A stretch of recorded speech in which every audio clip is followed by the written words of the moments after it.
Assalamualaikum warahmatullahi wabarakatuh. Kita dari kelompok 3 Ionetics. Di sini proyek kita IoT Based Automatic Watering System. Pada presentasi kali ini, hal yang ingin kita ilustrasi pengaplikasian, desain alat, serta gambaran dari aplikasi Blink yang nanti akan kita gunakan. Di sini tim dari kita, saya sendiri Nadinda Manaji sebagai Project Manager, serta ada Dafairinda Zidana, Ahmad Tubagus Nabil Maulana, serta Emil Maulana sebagai IT Developer. Untuk selanjutnya akan dijelaskan oleh rekan saya. Nah, berikut ini adalah rincian dari setiap bagian-bagian dalam foto yang pertama, yaitu ada kotak kardus. Kotak kardus ini berfungsi sebagai casing atau wadah sementara pada saat meletakkan semua komponen agar lebih rapi dan terorganisir selama tahap pengembangan. Lalu yang kedua ada breadboard atau biasa disebut papan proyek putih.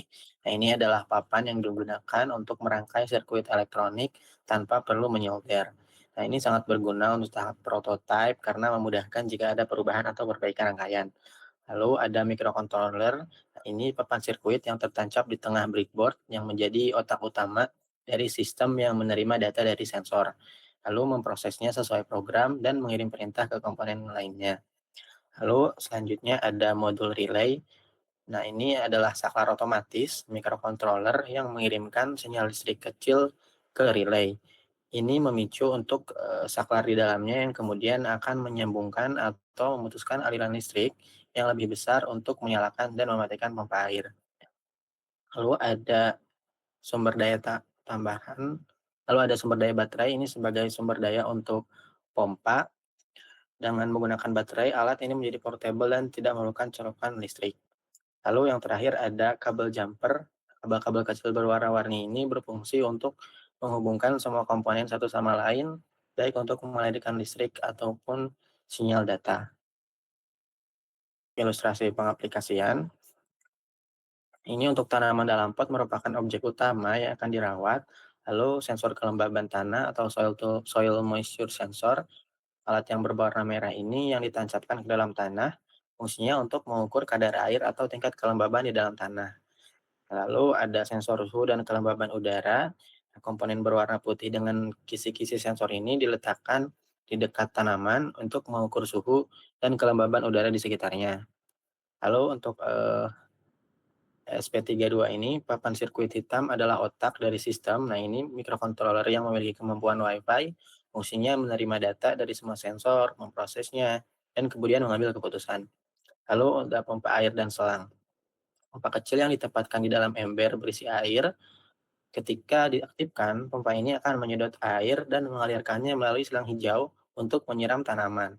Lalu ada relay modul. Komponen berwarna biru ini berfungsi sebagai saklar seperti yang dijelaskan tadi. SP32 tidak bisa langsung menyalakan pompa air karena kebutuhan dayanya berbeda. Jadi SP32 ini mengirim sinyal ke relay dan relay akan menyambungkan atau memutuskan aliran listrik ke pompa. Lalu ada wadah air, sumber air untuk menyiram tanaman. Nah, secara sederhana, ilustrasi ini menunjukkan sebuah sistem di mana sensor membaca kondisi tanah dan lingkungan, lalu otak atau ESP32-nya akan menyalakan pompa secara otomatis jika tanaman perlu air. Nah, di sini sensor soil moisture ini dan sensor suhu berfungsi sebagai perangkat input. Nah, keduanya ini mengumpulkan data dari lingkungan seperti kelembaban tanah, suhu, dan juga kelembaban udara. Nah, data dari kedua sensor ini dikirimkan ke pusat pemrosesan yaitu ESP32. Lalu SP32 menerima data dari sensor. Di dalam SP32 ini sudah ditanamkan sebuah program yang berisi logika. Misalnya jika kelembaban tanahnya di bawah level 50%, maka aktifkan pompa. Lalu SP32 memproses data ini secara terus-menerus untuk membuat keputusan. Nah, di outputnya, aksi fisiknya yang terjadi jika kondisi terpenuhi atau dalam tanda kutip tanahnya itu kering, maka SP32 akan mengirimkan sinyal perintah ke relay. Lalu relay kemudian akan mengaktifkan pompa air 5 volt sehingga tanaman disiram. Nah, untuk monitoring dan notifikasinya secara bersamaan, SP32 yang terhubung ke internet mengirimkan data dari sensor kelembaban tanah ataupun suhu ke platform. Oke. Next slide dilanjut sama teman saya berikutnya.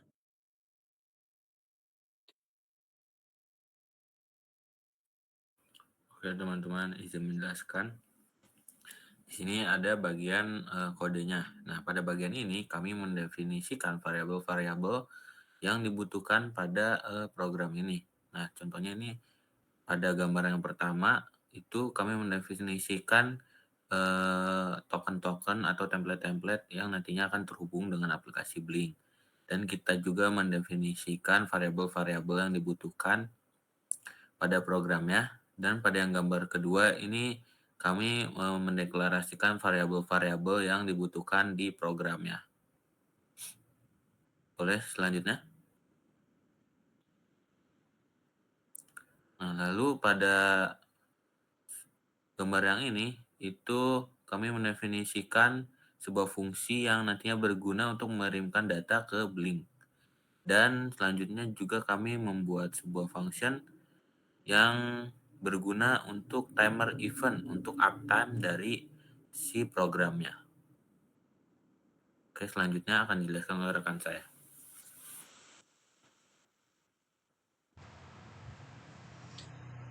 Oke, izin masuk teman-teman. Selanjutnya, SP32 akan membaca suhu dan kelembapan dengan sensor DHT322. Kemudian data dikirim ke Blink agar bisa dipantau lewat aplikasi Blink.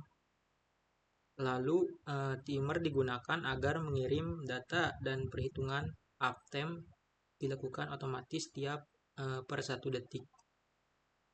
Kemudian relay dan sensor tanah soil moisture sudah disiapkan di setup, fungsi setup.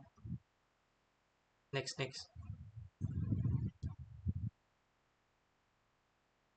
Nah, selanjutnya di sini analog read soil moisture akan membaca nilai analog dari sensor kelembapan tanah pada pin yang ditentukan. Di sini kita sudah tentukan pinnya, yaitu sebelumnya 32 ya, dengan nilai antara 0 sampai 4095 karena SP32 ini supportnya ADC 12 bit. Nah, untuk formulanya ini mengubah nilai edisinya ini menjadi presentasi kelembapan tanah dari 0 sampai 100%. Jika kondisi tanahnya kering, nilai edisinya ini besar, lalu presentasinya semakin kecil. Nah, jika tanahnya basah, nilai edisinya ini kecil, lalu presentasinya akan besar. Dan hasilnya akan dicetak ke serial monitor. Lalu selanjutnya, kalau kelembapan tanahnya kurang dari 30%, maka tanah tersebut akan dikatakan kering dan suhu lebih dari 25 Celcius dan pompa akan aktif. Nah, selain dari itu pompa akan mati. Nah, setelah itu di sini kita kasih jeda waktu tunggunya selama 2 detik waktu tunggu untuk loadingnya. Nah, ini untuk tampilan dari Blink kelembapan tanah. Kalau kelembapan tanah sama suhu udara. Kalau sensor soil moisture-nya ditanamkan ke dalam tanah tersebut, maka nilainya akan naik untuk kelembapan tanah dan suhu udaranya, seperti itu. Cukup sekian presentasi dari kelompok 3. Saya ucapkan terima kasih kepada rekan-rekan saya yang sudah mempresentasikan hasil dari progres kita minggu ini. Kurang lebihnya mohon maaf. Wassalamualaikum warahmatullahi wabarakatuh.